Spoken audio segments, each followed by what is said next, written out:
Hey guys, it's Mr. Possible, and this is my little corner of the world where I show you what's possible and some of the tips and tricks about how I've done it. Today I want to talk about poker, and again, for those of you who don't know much about poker, that's okay. This is all just basic stuff. But I used to notice this phenomenon. Actually, let me tell you something else before, kind of an analogy to help you out. I used to notice this phenomenon when I was driving to work, and I would be merging into an exit lane and someone would drive really fast and cut me off. And it used to get me very frustrated. And I was like, oh, I can't believe this again. Maybe get a little road rage. I don't do that anymore. And the reason why is because when they cut me off, I noticed something. After they cut me off and got where they were going and I got back on the highway, I would drive right past them like 5 miles.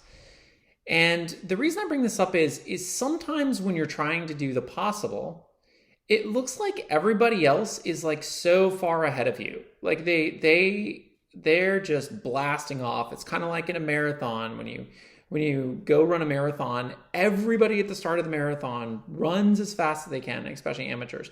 Run as fast as they can, and it looks like you're going to get crushed. So getting back to poker, a very similar phenomenon that I noticed is when I played poker tournaments. In poker tournaments, you start with a certain amount of chips, and then you bet and you get more chips. And the person who has all the chips in the end wins. So I noticed in these poker tournaments that, people would be like, oh my gosh, you don't have any chips, look at you, you're a small guy, you have little chips. And they would go on and on about their chips. And it was always the same kind of people. It was always people getting lucky. And at first it really bothered me because I didn't have a lot of chips. So how did I get more chips? What do I do? I mean, I'm just plodding along. But after a while, I noticed that every final table I was at, and it was a lot, they weren't there. Those people who had all those chips were never there. They never made it. And that's kind of the tip I'm giving you today. This idea that you start the possible and you go really hard at it and then you fail. The only way to fail is to quit.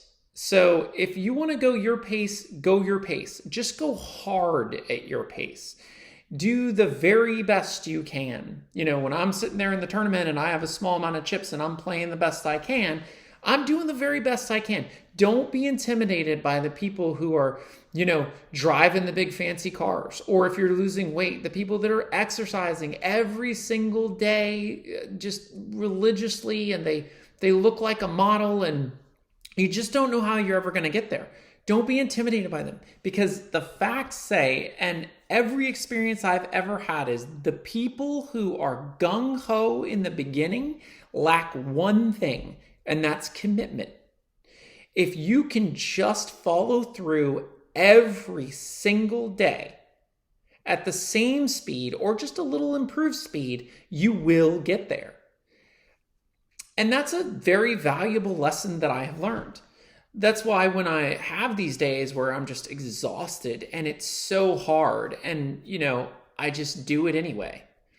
I may not do it as fast or as strong as someone else may do it. I may not be as flashy or those things, but I get it done. And those people who are flashy, those people with the big stacks in the tournament with a lot of chips, they never got to the final table. The other thing that happens when you have these big stacks, or you're flashy, or you're a model, or you don't have to worry about your weight, or is that you get complacent. You just think that you're going to succeed no matter what. And let me tell you, success of doing the possible is not something that someone can be complacent about. It is something that you have to strive to do, have confidence that you're going to be able to do it, and push forward when you're not confident. It is something that you have to repeatedly remind yourself when you get up. And oh, by the way, I'm going to be a professional poker player in 4.5 years, guaranteed. This is the kind of reminder I mean. It should be the first thing on your mind when you get up, and it should be the last thing on your mind when you go to bed at night. It should haunt you during the day. When you daydream, it should be in your dreams that that passion, what you're seeking to do, whether it's losing weight or, transforming yourself into a different person after a divorce or a traumatic experience, it should consume you so that every single day you're doing this. It doesn't have to be something that you are the best at. In fact, you can just get better every day. And that's something else I want to talk about. This is kind of a bonus in this video, is because it's really been on my mind lately. So in poker, there's this concept of player types. And I have a friend, a very good friend, who used to say, oh man, that guy's really bad at poker, or that guy's really good at poker. And I said, you know what? I don't think he's bad and I don't think he's good. I think he just has these qualities.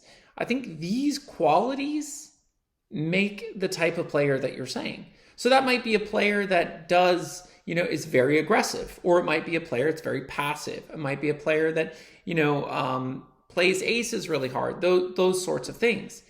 And the coolest thing about poker, it's a microcosm of life, but it's also true of life, is I know you've heard the saying, you really can't understand something until you go through it, or, you'll understand when you make your own mistakes. You can't learn from other people's mistakes. That's actually a myth. You can watch other people and learn from them. I love to people watch. It's one of my favorite things to do, is to go to a restaurant or a park and just watch people and observe them and how they behave. And you can observe people and you can learn from what I like to call accidental value. It's when a person does something quite on accident, but gets value because of the situation. So an example in poker would be when you have what we call a loose passive. This is a person who plays a lot of cards and doesn't have to have a really good hand to call you, versus a loose aggressive, which is a player who plays a lot of hands, but they're super aggressive. They will bluff a lot. When a loose passive gets in a pot meaning that he plays against a loose aggressive, he tends to call bottom pair, and the loose aggressive is bluffing. So even though the loose passive doesn't know it, they're usually a beginner in poker, they're doing it in a very advanced skill against a loose aggressive, and they often end up winning a ton of chips. Now, that doesn't mean that the loose passive is a really, really good player. It just means in that scenario, the loose passive was the perfect fit against the loose aggressive. And so you can watch that and you can say, oh, I see what he's doing. You can just figure out the qualities in his actions or her actions, and then you can mimic those actions to get the results that they're getting. And you can do this in business. You can do this when you're losing weight. You can do this when you're transforming yourself. You can do this in many, many, many different facets of life. Maybe it's your work life. You're improving. You're trying to get that promotion at work. You can learn off of other people and see their interactions and then duplicate what they do and get very similar results. And that's a way of being what I like to call polymorphic. So you're morphing to the situation. And it also really allows you to appreciate people for their qualities, both good and bad. So when you meet someone, it's not like you put them on a pedestal and you say, oh my gosh, this is the most awesome person, or this is the most hideous person. You identify their qualities, which are, they read every day, or they like this author, or, and you can then walk away from that relationship or that interaction and still like those qualities. I know a lot of us have had a relationship with someone and maybe after that relationship had to burn everything associated with them. I know up until after my divorce, this was my thing. I had to get rid of everything from a person that I had a relationship with. But soon after that, I had a relationship and I met someone and I just started to focus on her qualities. And when we broke up, I took a lot of those qualities with me. I embraced them because I liked them. One of them was pop music. I love pop music.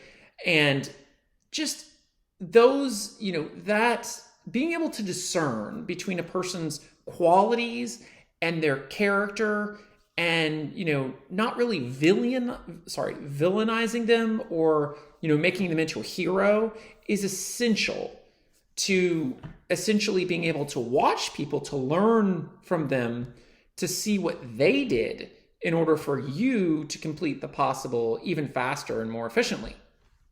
So I hope this helps, because it's definitely a tip I use. I'll watch poker players. I'll watch people in the software development community. I'll watch people just in general situations. I'll watch how people emotionally handle themselves, and then I'll say, oh, if I do that, the reaction will be similar. So I really encourage you to do this exercise. Go out and just watch people, and then try to make like little predictions about them. Like, how is this particular interaction going to end? What is the what is the reaction going to be? And the more and more you do that, then you can focus on yourself and control, because you can control how you respond. So then when you respond, you get the reaction that you're looking for. And like anything else, it's a muscle. It's something you have to build a little at a time, until you get, to the point that you have muscle mass and muscle memory to be able to do these things automatically and super strong. So again, just to recap, you can learn off of other people. That was the bonus. And the first one was, it may seem like everybody's going super fast, and it may seem like they jump off that line really fast, or it might seem like they have a lot of money or a lot of what you want. But the reality is, especially, with people that are loud and boisterous and, just basically bragging about what they have, the reality is they're not there when it comes to sitting down at the final table, at the winning table. They're not there because they couldn't stick it through with consistency and grit and determination. And those things are absolutely necessary to do the possible. Thanks again, guys, for watching. I'm new to this. This is the first video that I've edited and took out the background. I'm not planning on editing my videos so much as just, cleaning up the background. I'd appreciate any questions you have. You can post them down below. Please hit the like button, subscribe, share. Thanks to my sister for sharing my videos. I appreciate that. Love you. And guys, please come back, and I'll have many more tips for you. Have a good one.